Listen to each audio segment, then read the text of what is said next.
The story is set in a world where demons are said to be inhumane beings residing in hell. These demons are said to defy all logic and reason coming their way. Remember one thing before we dive any deeper, that the demons brought chaos to the human world, and so they're now labeled as the enemies of humanity. The story begins with our main character, Alto, who is required to summon and create a contract with a familiar at the Oritaga Academy of Magic, or risk receiving a failing grade. After failing the summoning ritual in his first attempt, he finds an old book and uses the spell inside to call forth Vermeil, a completely naked demon girl. Of course, as all succubus demonesses do, Vermeil kisses him to drain his mana. But afterwards, she promises to serve him as a token of her appreciation for summoning her out of captivity. She tries to flirt with him, but he rejects her and forces her to don his sister's outfit and shoes. She hides her horns and tails to pass for humans when he introduces her to the class as his familiar. In an act of nothing but petty, unfiltered jealousy, Alto's childhood friend, Lilia, who seems to have her heart out for Alto, challenges them to a battle. If she wins, Alto will avoid Vermeil and never spend any time with her. If he wins, Lilia will become Alto's lackey and follow his every command. Sylphid, Lilia's familiar, launches a devastating wind strike, which Vermeil easily parries before using magic to make Lilia so, excited that she forfeits the battle. Lilia is now being bossed around by Alto, who tells her to be Vermeil's friend. Later that day, Vermeil claims that Lilia is in love with Alto, but he really doesn't believe anything she says, as he's still distrustful of her. As we see Alto feeling a bit mistrustful of Vermeil, she straight up drains him once again with a kiss and claims she must do this or else she will vanish. Vermeil stuns everyone by flicking her finger to send a raging dragon hurling into the horizon. Alto chastises her for making a spectacle of herself, but the owner of the dragon and his older brother Rex attempt to intimidate them with Rex's dinosaur companion, but Vermeil boasts Alto's mana, enabling him to overpower them with his crystal magic. I guess I didn't think I'd see Alto overpowering prehistoric creatures here today, but I'll be damned. The following day, Vermeil, Alto, and Lilia see their pals Marx and Cheryl before the headmaster calls them and announces that the class representatives will be the one who can recover a fairy flower from the forest. A race to the fairy flower begins. Marx is knocked unconscious during the race by a man-eating plant, leaving Cheryl to tend to him. Lilia consumes an invisibility potion after the others discover a cold-ridden Cerberus guarding the bloom. Her clothes, however, are completely unaffected, so she's compelled to throw them away. Seems like this show just keeps finding a way to throw clothes off women. Since one of the Cerberus's heads was functioning properly and allowed it to detect Vermeil, Alto and Vermeil decide that they must knock it out, and they do exactly that to Cerberus. The flower is then obtained by Lilia, but the invisibility fades. Well, who could have seen that coming? She drops the flower out of embarrassment, and it blows into Cheryl's hands. The others congratulate her once she wins the job. Cheryl is now class representative. For the first time, Vermeil enjoys eating contemporary cuisine. The Dragon Riders then come by, and everyone comments on Chris, who's one of them. Vermeil creates a stir by entering the boys' locker area after Alto. She wants him so badly she's willing to walk into a place as horrifying as the boys' locker room. That is some dedication. Later, Vermeil makes another seduction attempt on Alto when he's in the shower. Of course, since Rex lost to Alto and because his familiar is a dinosaur rather than a dragon, Chris beats him up and kicks him out of the Dragon Riders. Alto yells at Chris to a duel. He's pissed after finding out what transpired. After accepting, Chris summons her dragon. Alto's mana is amplified by Vermeil, but Chris's fire spells are strong enough to break Alto's crystal structures and harm Vermeil when she blocks them. Chris soars into the skies on her dragon, proclaiming that all other creatures, even dinosaurs, are inferior, and that dragons are the supreme beings. Alto receives yet another boost from Vermeil, who's out to disprove her, and he creates a huge crystal construct out of thin air. By using the construct as a diversion, Alto and Vermeil are able to leap up to Chris and slay her with a crystal shiv, winning the combat. Lilia seems genuinely jealous of Alto because of his success with the ladies, but during his celebrations of the win, Professor Obsidian warns Alto not to take battles lightly. Chris apologizes to Rex and completes her own responsibilities, which is weird because I thought Chris would forever remain a prick. Alto forbids Vermeil from kissing him, so she confesses her love when she makes another attempt to seduce him. Obsidian responds that demons only desire humans for mana when Alto comes to him and inquires about human-demon romances. Vermeil is confronted by Alto, but she disproves him by giving him a kiss without depleting him. Meanwhile, now we see Professor Obsidian seducing a student instead. Everyone at this academy is just out for it. Her name was Emma Abilene. After seducing her, he then injects her with something and leaves her encased in ice. The student council debates whether Emma is the third student to have been attacked after she's saved but is left in a coma. Report writing assignments about familiars are given to the class. Alto hesitantly takes Vermeil's body measurements. After entrusting Cheryl with her clothes, Lilia enviously uses the invisibility potion to spy on them. Alto lists sweets as Vermeil's preference on his report, but Vermeil also adds Alto. Meanwhile, Chris and her dragon were attacked by a Rex who appeared to be under the influence of something. In a flashback, we see that Chris assisted Rex in hatching his summoned dinosaur while he thought it was a dragon egg.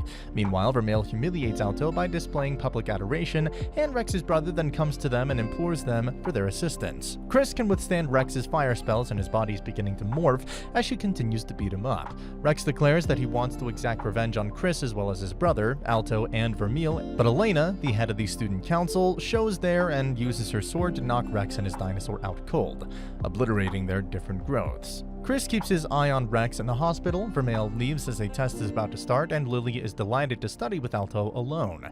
It seems like she's been waiting for this opportunity for generations at this point, but good for her. Let's go Lilia. When Vermeil and Obsidian first meet, she informs him that he is the one attacking the students and begs him to stop. However, after injecting her with something that hurts, he leads her to unleash dark energy. Everyone can see it, and Elena runs to the area, but she's stopped by a creature Obsidian conjured. Vermeil turns into an untamed monster, and Obsidian gloats as Alto dashes to the scene. Obsidian's monster, which regenerates after each attack, is fought by Elena. To control Vermeil, Obsidian ties a magic chain around her neck. It's all a bit freaky at this point. Obsidian boasts that he was attacking individuals and injecting them with demon essence in order to make them into demons. But now he has a true demon as Alto and Lilia come. Alto covers Obsidian when Vermeil breaks the chain and attacks, but he's stabbed by her claws as she attacks. She approaches Obsidian once more out of wrath, but Alto once again blocks her and warns her not to murder before passing out. Vermeil resumes her natural state, and then heals Alto right afterwards. Obsidian freaks out, claiming that demons aren't supposed to be able to heal, before injecting his own body with the mixture and changing into an ugly demon and threatening to kill everyone. Now he's just overreacting. He's easily punched through by Vermeil though, and he goes flying away in a bit of fear, and Vermeil knocks him unconscious and Chris shoots him down. It seems like he didn't think his plan through with that one. The beast that Elena was fighting flees. All of Obsidian's victims awaken from their comas as he's being apprehended. Later, Vermeil somberly informs Alto that in order to heal him, she connected their life energy such that if either of them passes away, the other will as well. Vermeil suddenly turns chilly towards Alto. She advises him to keep away from her because she's a monster in disguise, and that's who she really is. She becomes completely confused as Alto kisses her and replies that he doesn't care about any of that. Well, Vermeil, you're in, champ. Grab him. While the lads cry because Vermeil stopped showing up to class, the girls lament the passing of Obsidian. When Lilia first encounters Vermeil, she tells him that despite being a demon, she's not wicked, and that she trusts Alto to govern her if she ever loses control again. Alto and Vermeil make up and share a kiss when Vermeil enters the room. Obsidian was a fool, but his research was interesting, and they'll finish it, said a witch and a warlock named Leote and Heliodor after slaying a church's occupants. To the twisted delight of the boys, Vermeil changes into a school uniform that's a little bit too small for her and joins Alto in class. Today, she's decided to show off. The two are abruptly detained by the student council. Elaine apologizes for being unable to aid them in their fight against Obsidian and informs them that the latter has fled from custody. All of a sudden, they seize Alto by the sword and demand the truth. They have no other option except to admit that Vermeil is a demon and that their life forces are intertwined. Jessica, a member of the student council, wants to eliminate Vermeil, therefore she's astonished when Elena accepts this and says Vermeil's not wicked. Alto is then welcomed to the student council by Elena. Things start getting a bit serious at this point as Alto accepts Elena's offer despite being dubious of her intentions. This makes Lilia, Marks, and Cheryl happy. Later, Vermeil cautions him that she thinks Elena is not human. The two watch Elena, Chris, and Jessica change after they enter a council meeting. Elena and Chris say that it was their fault for not locking the door while Jessica panics. Elena displays a fragment of the monster she fought.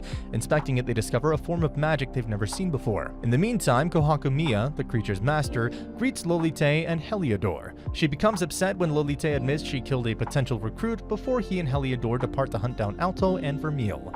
In his dream, Alto sees a young Vermeil wailing in a burned-out city. A dark image for sure, but a welcome one. A woman then advises him to decide whether to save humanity by saving Vermeil, or to let Vermeil die by saving humanity. He wakes up anxious about his approaching exam, so Vermeil kisses him to first supercharge, and then drain his anxiety. Need one of those kinds of women in my life, truly. Attending the exam are students from across the nation. The professor exhibits a crystal ball with a flame within, and instructs them to add mana to the flame in order to strengthen the fire. Many students attempt it, but they're unable to affect the flame and fall short. Lilia understands the reason is that they're concentrating their mana on the crystal rather than the flame. She can simply make the flame large. Marks only just manages to influence it and pass, while Cheryl and a student from another school help to fan the flame. Alto is last. He understands that one can pour mana more readily by approaching the crystal from behind. But Vermeil urges him to show off, and so he does, and causes the flame to be so large that it breaks the crystal. He says sorry, but the teacher says he passes. I mean, it's only fair that Alto gets to show off too every once in a while. Vermeil shouldn't have all the fun now, should she? Before the written test, Alto and his buddies go on a picnic to boost each other's morale. Alto's almost late as Vermeil drags him into a hallway for a kiss.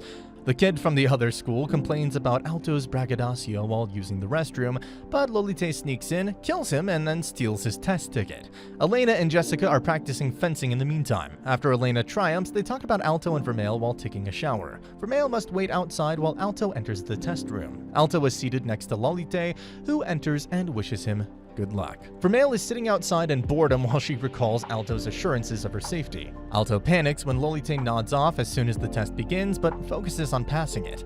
Lolite eventually gets out of bed, finishes the test in a matter of seconds, and then makes fun of Alto for being slow. A guard reports finding the deceased student's body while the professor chastises him for chatting, at which point he knows Lolite is not a student. Lolite claims to have taken the exam merely for amusement before conjuring a stone golem to trample the professor's legs. Violence has truly begun.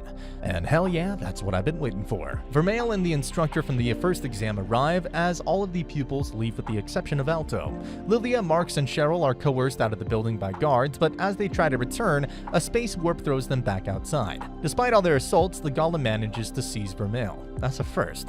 Maybe because her muse isn't here, huh? Lolite summons more golems and impales Alto's shoulder as he screams with wrath and smashes the golem.